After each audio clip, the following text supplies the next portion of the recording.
Today's been one of those days, people. But, hi.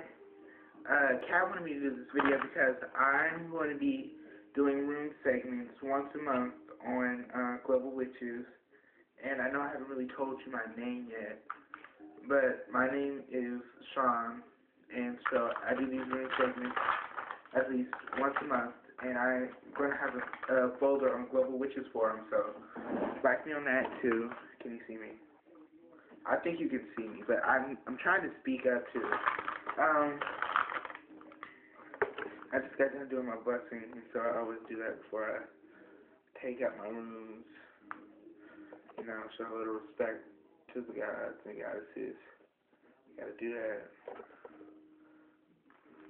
So, yes. I'm going to be teaching. I'm going to do this segment once a month, and I don't know if it's going to be like two separate videos. One for runes, one for Egyptian magic, or one just for runes, or one just for Egyptian magic. But I'm going to find a way to incorporate the two because I do both of them, and I do them together.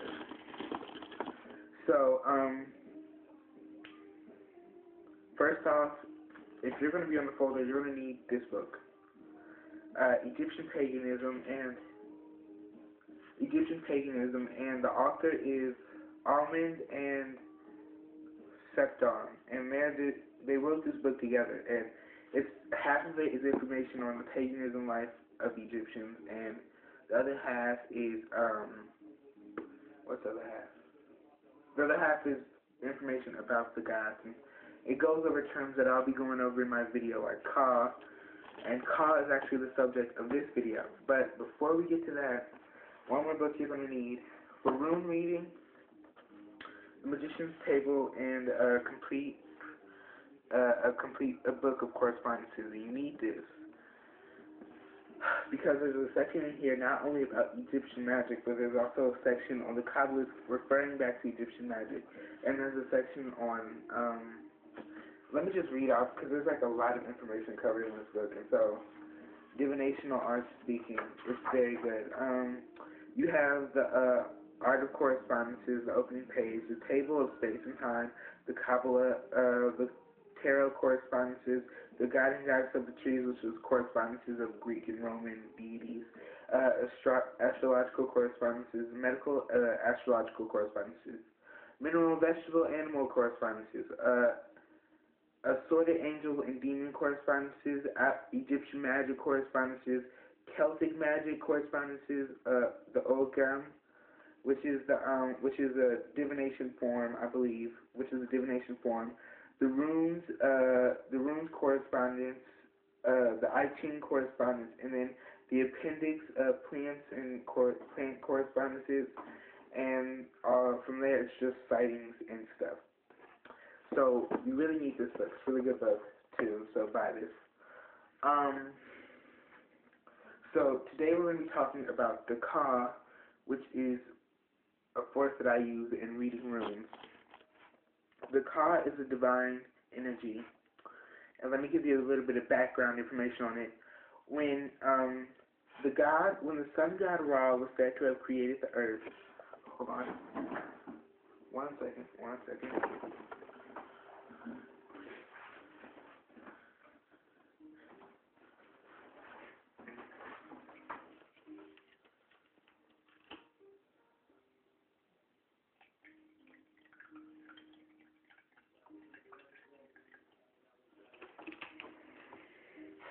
Okay, I'm back. When the sun god was said to have created his daughter and son, Tefnut and Shu, the air and the ocean, he was said to have given them a hug, or this hug is called the Ka position. And essentially what it is your arms forestretched in a forward motion, and through this hug he passed on his divine energy to them. And so that's why if I'm ever going to do a reading for somebody with runes, or with cards, or with dominoes, or with anything, I give them a hug first. Sharing that divine energy and stuff. You have to share the divine energy for me to tap into them. And so, I will just mix up the rooms here a little bit, and then I pull however many rooms this person says. Like, they give me a number in between 24, I believe. I think this is 24, a set of 24. And then there's also Egyptian runes, which I have never learned to read. There's Gypsy bone telling, which I've studied, and it's much like rune reading. I just got a message. I've studied a lot. And so we're going to just talk more about this, the ka essentially. I'm going to read a little bit from this book because I think I have something underlined here that I found particularly interesting. Invoking the Nitru. Nitru is the word for God or deity in ancient Egyptian. So you might hear me use that word from time to time when I talk about divinity. I might say the Nitru, or the Nitru is depending on how you want to say it. But shrines, altars, invoking the deity. Hold on. I always have to use a table of contents because I can't move as fast as I want. God damn good stuff.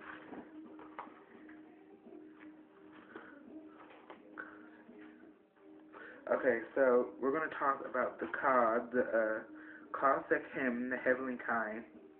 It's sort of,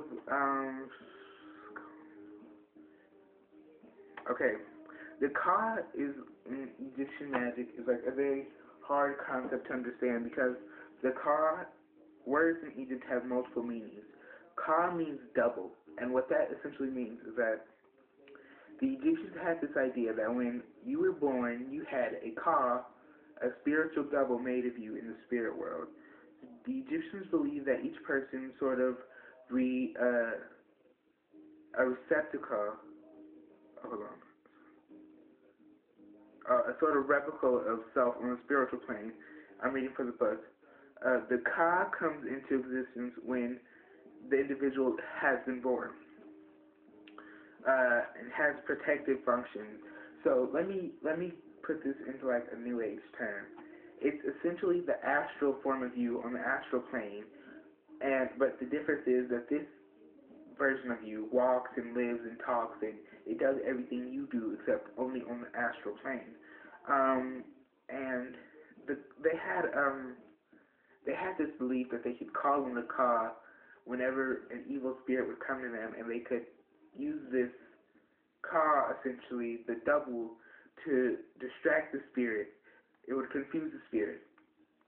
And so I'm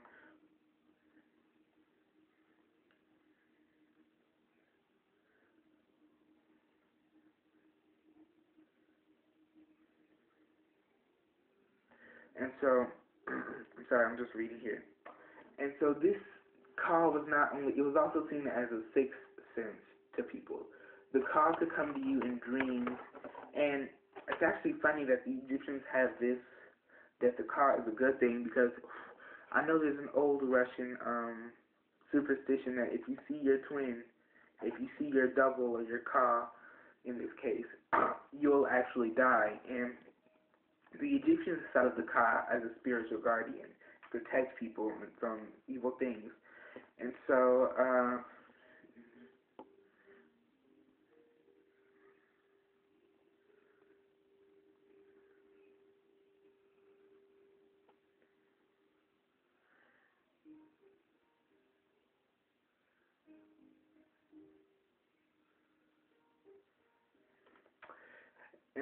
the Ka, I'm sorry, I keep reading, but this was not well planned out. But what I get from the Ka is that, I mean, not what I get, but what I understand about the Ka, and this is from studying, the Ka can be used as a divine force as well. So let's say that you have a magic mirror in front of you, and you want to do something, and you call upon your Ka, or your double in this case, which is a mirror, to help you. You can get energy from that. And I've actually developed a form of what I like to call thinking, which is, what I like to call spiritual, not spiritual, but personality splitting up. I've divided personalities for different types of magic. And I think of these as cause or doubles or infinite copies of myself that have a specific energy for a specific working or ritual.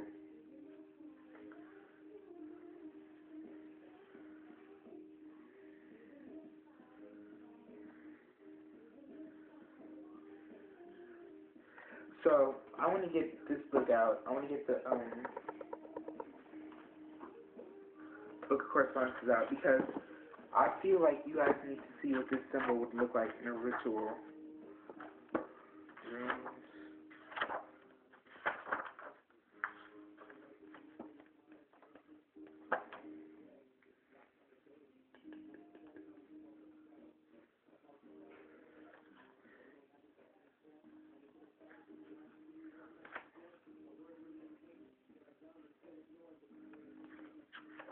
Seeing the symbol somewhere, and I know it's in the book.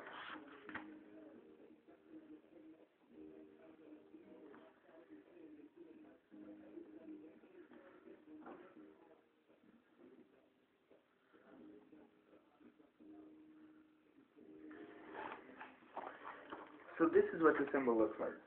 This is what the symbol would look like, except that the Egyptians were very bent on arms straight up. And so what you're essentially doing is looking into this person. So what this person should look like is, that is what this person should look like. You know, arms fairly up, like they're getting ready to give you a hug. And so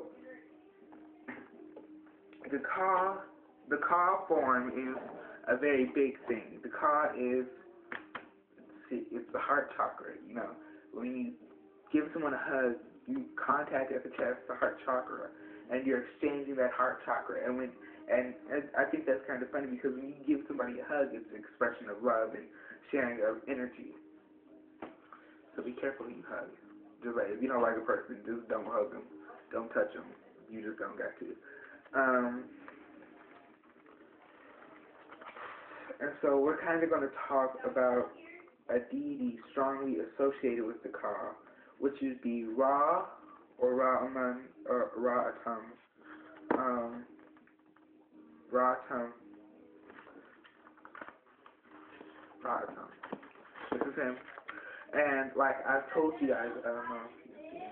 Like I've told you guys, he was associated with, when his daughter and son were born, he hugged them both and gave them some of his ka, his divine energy, creating them to be two gods of himself.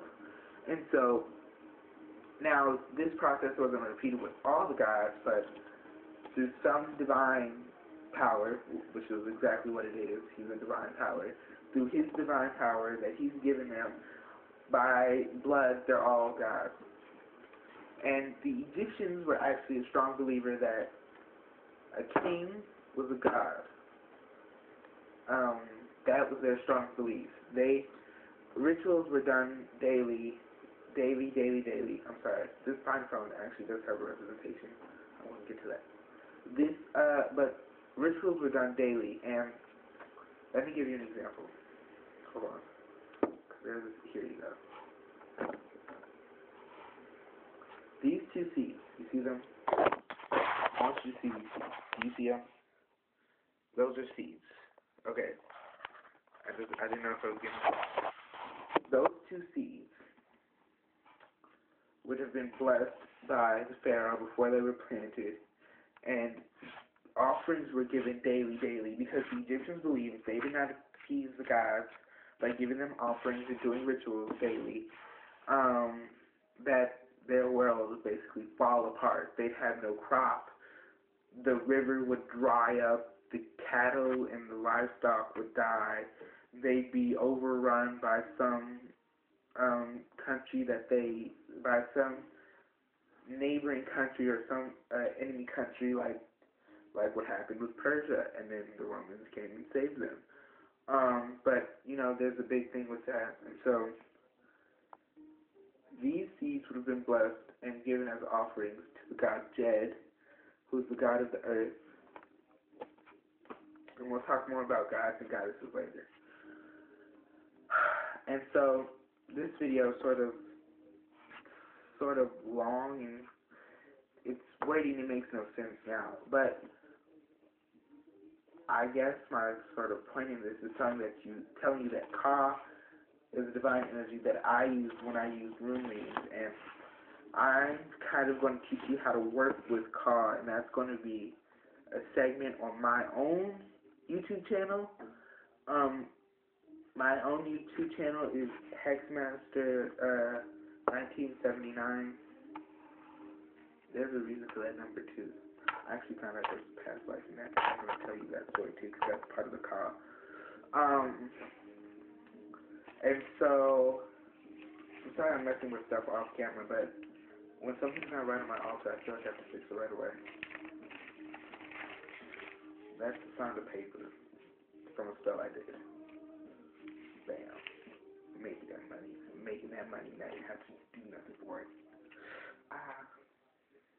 And that was a rose that I pricked myself on.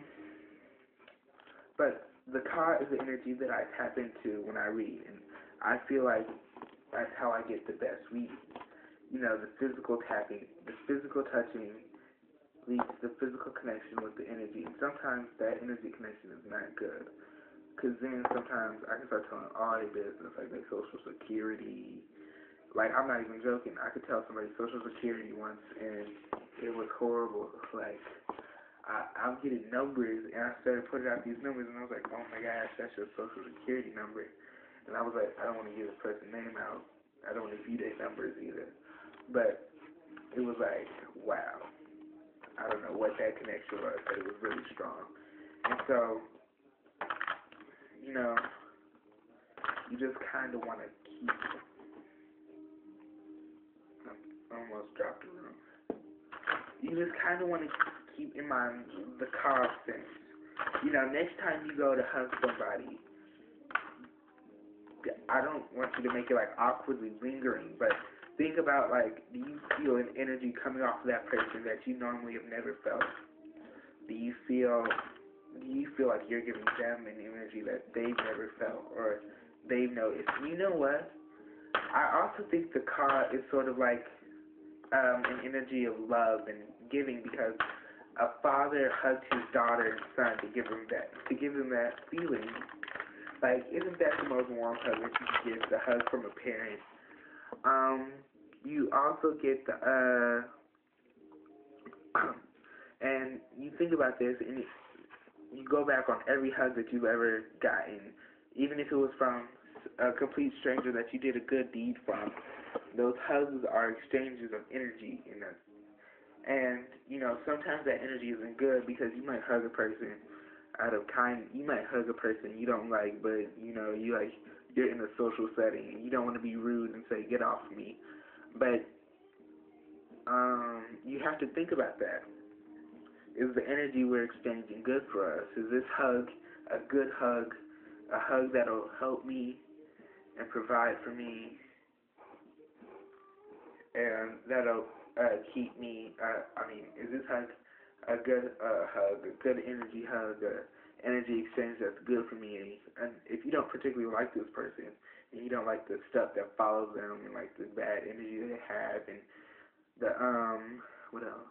And the things you hear about the person, but you can't always judge a book about what you hear about it by the cover, or you can't judge a book by the reviews. You got to read it yourself.